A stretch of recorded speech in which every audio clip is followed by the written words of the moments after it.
Chers auditeurs, Dear listeners, bonjour. welcome in Comme d'Archi Podcast Season 4 Saison 4, dans le monde fascinant des architectes. and in the architectural projects. Je suis Anne-Charlotte Deponte, passionnée d'architecture et docteur des universités en histoire de l'archi. I am one of the spokespersons of Anne-Charlotte, who is a PhD in architecture history. Merci Thank you d'être avec moi aujourd'hui. to be with us today. Et And maintenant, now, lundi en français, place au talent. and Wednesday, let's talk projects. In English, of course. Bienvenue dans Comme d'Archi.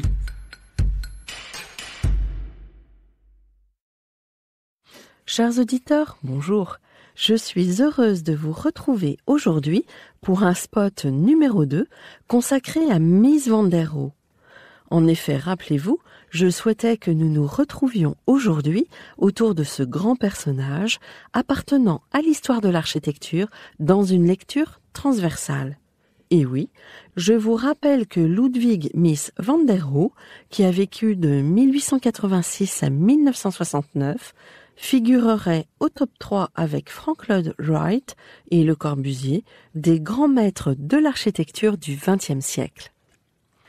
Évidemment, il n'est pas question de se dire que ce format court réglera à lui seul la question de Mies. Pas question non plus de rivaliser avec les éminents spécialistes. Et au contraire, nous nous réserverons bien d'autres occasions de tourner autour du sujet tant les thématiques qui se réfèrent à cette immense figure, père du fameux laissise-mort, moins c'est plus, sont riches. Histoire, enseignement, modernité, style international, lecture monographique sur les œuvres qu'il nous a léguées, philosophie, rayonnement, influence, architecture métallique, etc. Aujourd'hui, ce qui nous intéresse est ce legs de modernité. Aujourd'hui, évidemment, ce n'est plus l'architecture dite historique, jugée hier surannée, qui pousse à renouveler la démarche architecturale, mais plutôt cette modernité symbole de simplicité et de vitesse qui a dérivé, et là je ne parle pas de Mies bien sûr, mais qui a dérivé donc avec tant d'abus, passant du noble laissise-mort au low-cost cannibale, plébiscité pour faire toujours encore plus de profit avec du moins en moins. Une dérive funeste, laquelle en France a laissé fleurir les fameux cubes de cette architecture très ordinaire. Alors que Mies, lui, qui a passé sa vie à chercher avec un sérieux non égalé, était adepte de la finesse, de la structure, estimant que l'architecture de son temps ne devait pas se résumer à un bunker. Malheureusement, à contrario, cette architecture de l'ordinaire qui s'est étalée sur nos territoires déqualifie de nombreuses autres opérations de l'époque, elles, remarquables.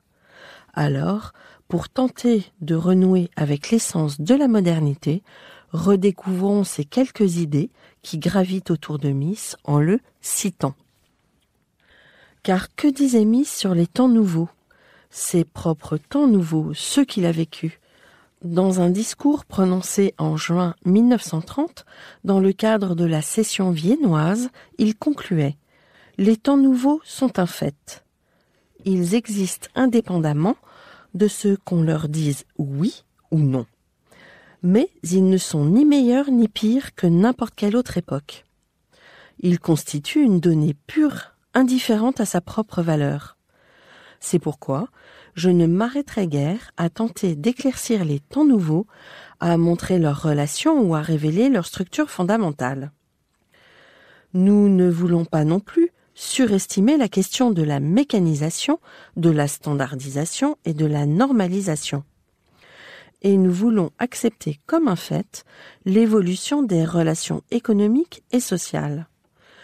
Toutes ces choses suivent leur cours fatidique et aveugle à toute valeur.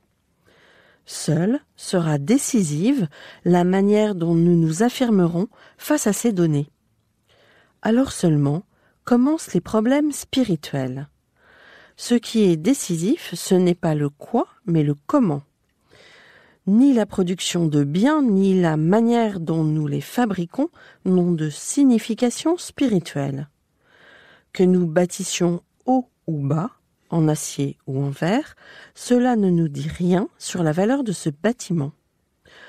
Que l'urbanisation tende à la centralisation ou à la décentralisation est une question pratique et non de valeur. Or, la question décisive est précisément celle des valeurs. Nous devons définir des valeurs nouvelles, déterminer les finalités ultimes afin d'établir une échelle de valeurs. Car chaque époque, dont la nôtre aussi, n'a de sens et de justification que si et seulement si elle fournit les conditions d'existence de l'esprit. 35 ans plus tard, en 1965, Mies van der Rohe, en avant-propos du livre de Werner Blaser, Mies van der Rohe, dit Kunst der Struktur, écrit sur l'architecture de notre temps, je cite « C'est vers 1910 que je suis entré consciemment dans la profession. Les mouvements Jugendstil et Art Nouveau touchaient à leur fin. Les bâtiments officiels subissaient plus ou moins l'influence de Palladio ou de Schinkel. Mais les véritables exploits de cette époque furent les bâtiments industriels et les bâtiments purement techniques. C'était en fait une époque incohérente et personne ne pouvait ni ne voulait résoudre la question de l'essence de l'architecture. Peut-être le temps n'était-il pas encore mûr pour une réponse. Toutefois, je soulevais la question et j'étais décidé à trouver une réponse. C'est seulement après la guerre, autour des années 20, qu'il devint de plus en plus clair que le développement technique influençait de nombreux aspects de notre vie. Nous découvrîmes que la technique était une force civilisatrice avec laquelle il fallait compter. Dans le domaine de la construction, la technique en pleine évolution mettait à disposition de nouveaux matériaux et des méthodes de travail plus pratiques qui s'opposaient de manière souvent aiguë à nos conceptions architecturales traditionnelles. Et pourtant, je croyais en la possibilité de développer l'architecture avec ces moyens nouveaux. Je sentais qu'il devait être possible de mettre en harmonie des forces anciennes et nouvelles dans notre civilisation. Chacun de mes bâtiments était une démonstration de ces idées et un pas en avant dans le processus de ma propre recherche de clarté. J'étais de plus en plus convaincu que ces nouvelles évolutions scientifiques et techniques constituent les vraies conditions de notre architecture. Je n'ai jamais perdu cette conviction. Aujourd'hui, comme depuis longtemps, je crois que l'architecture n'a que peu ou rien à voir avec l'invention de formes intéressantes ou avec les goûts individuels. La véritable architecture est toujours objective. Elle est l'expression de la structure interne de l'époque qui lui donne naissance. Fin de citation. Alors, je m'interroge. Les 30 Glorieuses ont-elles été dignes de ce legs ? Si aujourd'hui notre préoccupation première est l'écologie et le rafraîchissement des villes, mais aussi la réhabilitation, est-il utile de rompre avec ce legs ? Mies ne propose-t-il pas une projection intemporelle qui dépasse à elle seule la question de la matière ? La clarté n'a-t-elle pas à convoquer aujourd'hui la frugalité dont on parle tant ? La clarté n'est-elle pas non plus de garder la mémoire ? Car comment pourrons-nous réhabiliter si nous perdons la mémoire ? Si vous souhaitez en savoir plus sur Ludwig Mies van der Rohe, ou bien simplement entendre sa voix, si ce n'est déjà fait, je vous recommande d'écouter sur France Culture, dans la série Les Bâtisseurs, l'épisode 5 du 31 juillet 2020, Ludwig Mies van der Rohe, La simplicité est un long voyage. Chers auditeurs, ravis d'avoir partagé avec vous cette matière à réfléchir. Merci pour votre écoute et rendez-vous dès la semaine prochaine. D'ici là, prenez soin de vous. Au revoir.